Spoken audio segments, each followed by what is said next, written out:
Hi hello வணக்கம் மக்களே. இன்றைக்கி நம்ம பார்க்கக்கூடிய இந்த வீடியோவை ஸ்பான்சர் பண்ணுறது நம்ம பை மோட் அப்ளிகேஷன்.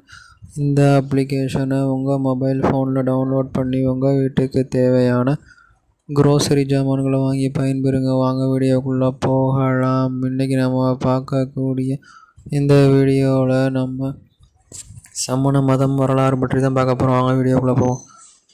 சமண மத வரலாறு. சமண மதம் ஜைன தர்மம் என்று அழைக்கப்படுகிறது. 3 முக்கிய தூண்கள் கொண்ட ஒரு இந்திய மதமாகும். இதன் 3 முக்கிய தூண்கள் அஹிம்சை, துறவு மற்றும் உண்மை மற்றும் யதார்த்தத்தின் எந்த ஒரு எளிமையான அல்லது ஒருதலை பட்சமான பார்வையையும் நிராகரித்தல்.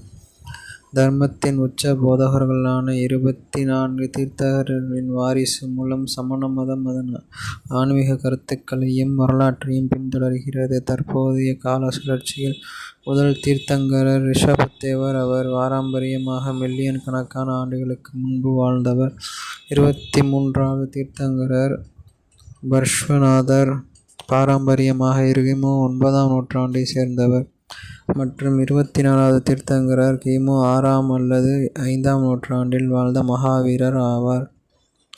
ஜைன மதம் ஒரு நித்திய தர்மமாக கருதப்படுகிறது. அண்டவியலின் ஒவ்வொரு கால சுழற்சியையும் தீர்த்தங்கரர்களால் வழிநடத்துகிறார்கள்.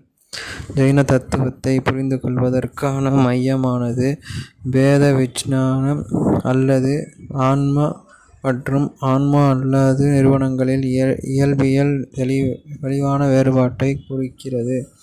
இந்த கொள்கை ஒவ்வொரு ஆன்மாவிற்குள்ளும் உள்ளார்ந்த தூய்மை மற்றும் விடுதலைக்கான ஆற்றலை அடிக்கோடிட்டு காட்டுகிறது. இது பிறப்பு மற்றும் மறுபிறப்பு சுழற்சியுடன் அதை இணைக்கும் உடல் மற்றும் மனக்கூறுகளிலிருந்து வேறுபட்டது. இந்த பிரிவை அங்கீகரிப்பதும் உள்வாங்குவதும் ஆன்மீக முன்னேற்றத்திற்கும் சம்யக தரிசனத்தை அடைவதற்கும் அவசியம். இது ஒரு ஆர்வலரின் விடுதலையை நோக்கிய பயணத்தின் தொடக்கத்தை குறிக்கிறது. சமண துறவிகள் 5 முக்கிய சபதங்களை எடுத்துக் கொள்கிறார்கள். அஹிம்சா, சத்யா, அஸ்தேயா, பிரம்மச்சாரியா மற்றும் அபரிக்கிரஹா. இந்த கொள்கைகள் சமண கலாச்சாரத்தை பல வழிகளில் பாதித்துள்ளது. அவற்றில் முதன்மையாக பால் சைவ வாழ்க்கை முறைக்கு வழிவகுத்தன. பரஸ்பர வக்ராயோ ஜீவானாம் என்பது இந்த நம்பிக்கையின் குறிக்கோள்.